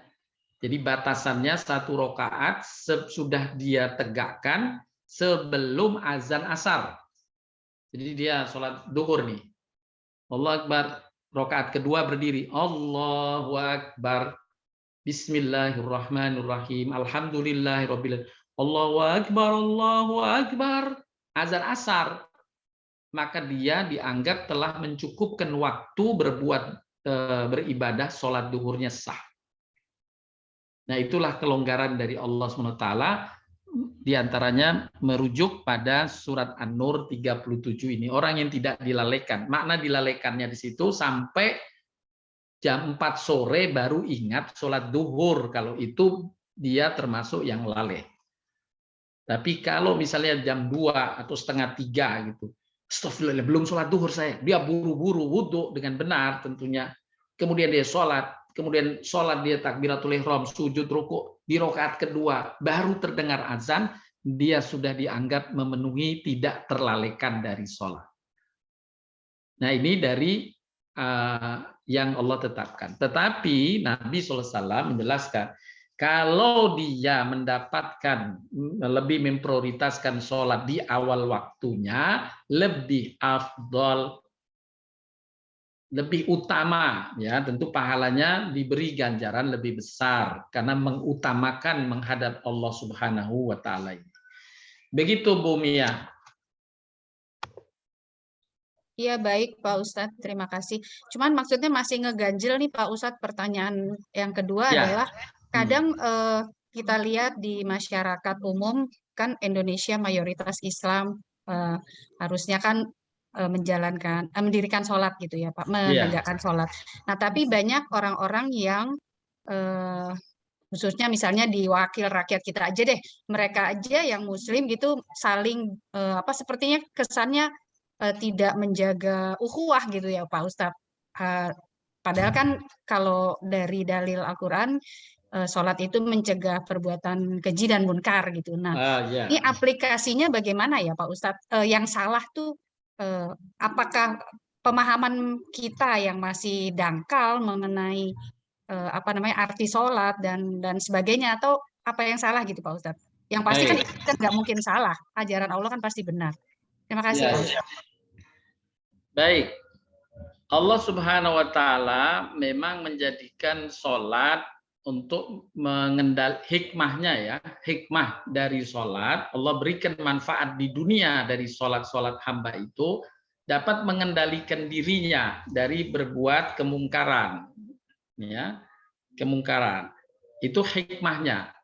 Tapi di antara hamba yang melakukan belum tentu meraih hikmahnya itu. Seperti halnya orang yang berpuasa, dia akan bisa mengendalikan diri, ya.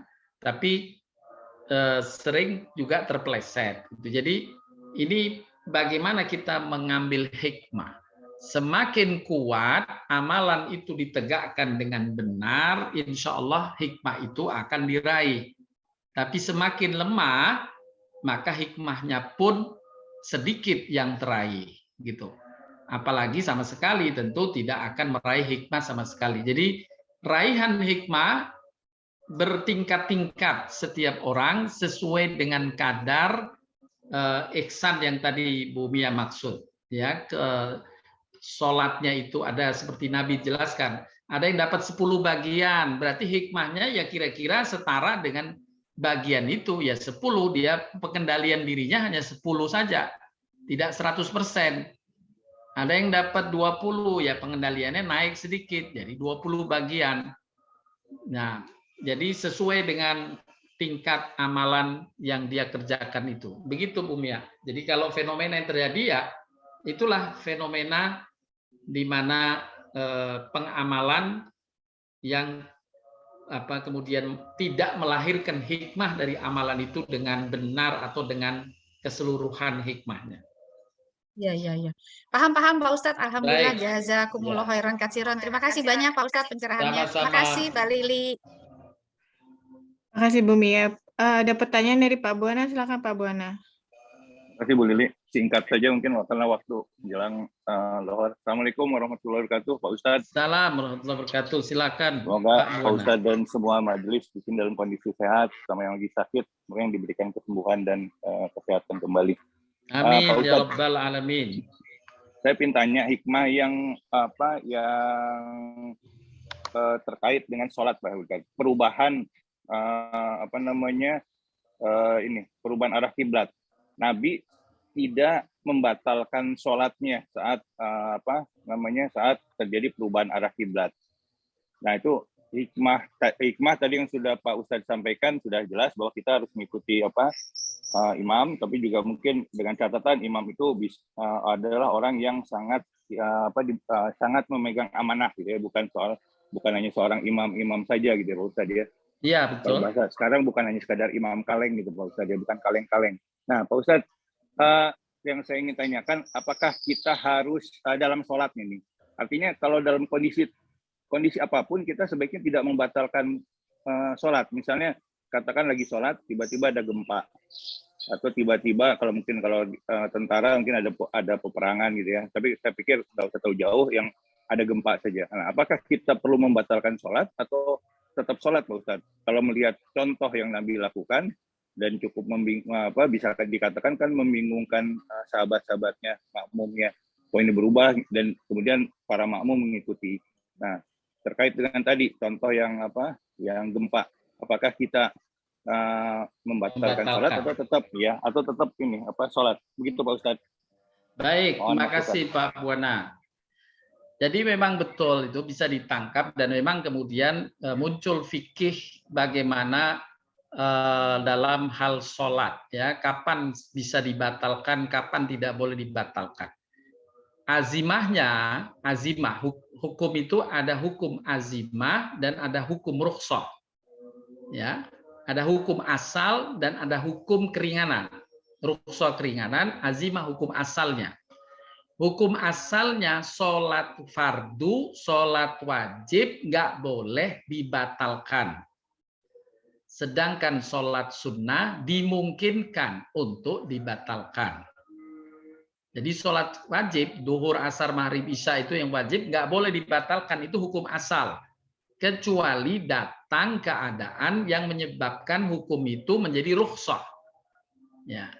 Nah sekarang dijelaskan dalam fikih sholat, misalnya contoh, kita sholat di hotel misalnya atau di suatu tempat yang bukan biasa kita sholat di sana, di jalan, di rest area dan sebagainya. Kemudian kita sholat, Allahu Akbar, kita sholat berjamaah ini.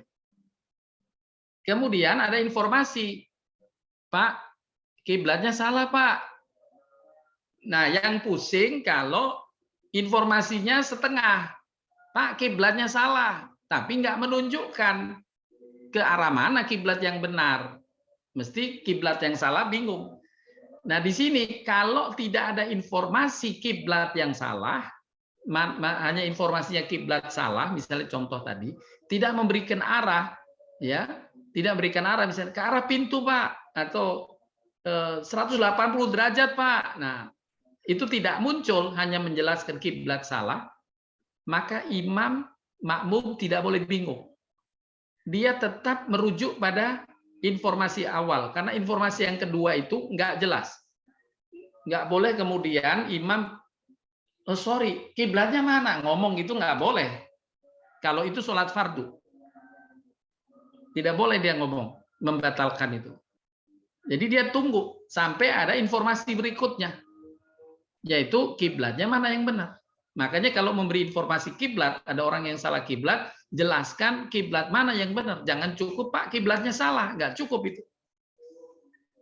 Nah, jadi kemudian dijelaskan misalnya, Pak, kiblatnya salah ke arah kanan, Pak. Nah, baru ketika ada informasi arah kanan, imam dahulu yang melakukan pemutaran kiblat tadi, menghadap kiblat yang benar. Dia putar kanan, makmum mengikuti imam seperti halnya para sahabat Nabi mengikuti Nabi tadi. Makmum pun tidak boleh membatalkan sholat itu. Dia hanya bergerak, boleh dia bergerak, mengikuti arah yang dituju. Dia balik, kalau imamnya ke kanan, ya berarti dia putar, bergerak ke arah kanan. Dan tidak boleh bicara, tapi boleh bergerak. Jadi jamaahnya tidak batal, artinya sholatnya tidak batal. Nah ini untuk kasus tadi yang tidak boleh membatalkan. Nah rukhsahnya, rukhsah bagi orang yang sholat fardu membatalkan itu kalau berkaitan dengan nyawa. Ya, kalau berkaitan dengan nyawa membatalkannya. Semisal tadi gempa, tentu berkaitan dengan nyawa kalau rumah roboh dan sebagainya kan. Nah, kalau keadaan seperti itu dia membatalkan, itu masuk kategori rukhsah. Tapi azimahnya kalau tidak menyangkut nyawa tidak boleh dibatalkan. Ya, semisal kita sholat fardu, ada orang ketuk pintu. Assalamualaikum, assalamualaikum. Keluarga kita yang buru-buru ingin mungkin mau buru-buru ke kamar mandi gitu kan. Kita sedang sholat. Alhamdulillah sholat kita menghadap pintu kiblatnya. Kita sedang sholat menghadap pintu. Maka mengatasinya kita boleh bergerak, berjalan, membukakan pintu, kemudian mundur lagi tanpa merubah arah kiblat. Ya hanya gerakan mundur, gerakan maju dan mundur. Kemudian kita tetap sholat, ya tetap sholat. Orang itu masuk, biarkan. Kalau memang keluarga ya, ini jadi sholatnya tidak dibatalkan. Boleh gerakan semacam itu, ya seperti ini dikiaskan Nabi SAW sholat sambil menggendong cucunya, ya digendong cucunya. Kalau Nabi sujud, gendongannya diturunkan oleh Nabi. Kemudian saat berbangkit lagi digendong lagi oleh Nabi. Jadi pergerakan semacam itu untuk hal-hal khusus ya. Saat itu Nabi menggendong cucunya karena tidak ada yang memegang cucu itu ya. Tapi kalau ada yang memegang ya hendaknya diserahkan pada orang lain. Tapi waktu itu Nabi dititipi oleh Fatimah ya, cucunya ini Ali dan Hasan, Hasan dan Husain. Ada satu kasus seperti itu. Jadi begitu Pak Buana, jadi ada yang rukhsahnya kalau menyangkut nyawa ya. Misalnya kebakaran, ya kita sholat ya boleh kita membatalkan, nanti kita bayar lagi ya. Kalau menyangkut nyawa, tapi kalau tidak menyangkut nyawa seperti tadi arah kiblat yang salah gitu, tidak boleh dibatalkan untuk sholat fardu. Tapi kalau sholat sunnah boleh dibatalkan. Nah, mungkin yang bisa terjadi adalah kita saat sholat fardu sendirian di rumah atau di kantor ada telepon masuk, kring, kring gitu, nggak boleh dibatalkan sholatnya. Kok dibatalkan sholatnya? Bos yang telepon. Nah, kamu sedang menghadap bos besar Allah Subhanahu Wa Taala, jangan kamu batalkan hanya bos kecil. Nah, itu haram, nggak boleh, dosa membatalkan sholat bukan karena menyangkut keamanan nyawa. Begitu Pak Buana. Iya Pak Ustadz. Pak Ustadz, mohon maaf satu lagi. Ya. Ini kejadian nyata. Itu waktu kami ada rapat kerja, Terus kemudian ada waktu isoma. Nah, saat istirahat kita sholat ya.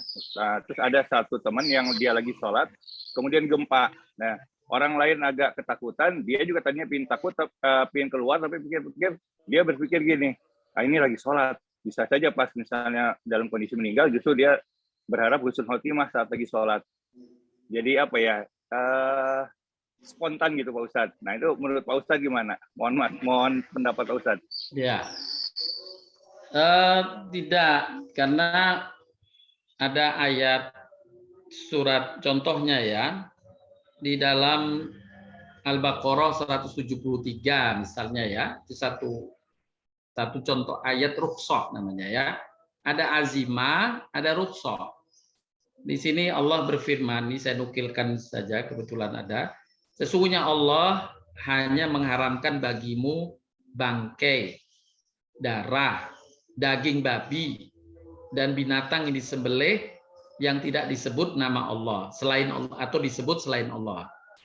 Nah ini haram kan? Ini azimahnya haram. Azimahnya haram nih. Hukum asalnya haram. Pada ayat berikutnya menjelaskan tentang rukhsah, hukum rukhsahnya.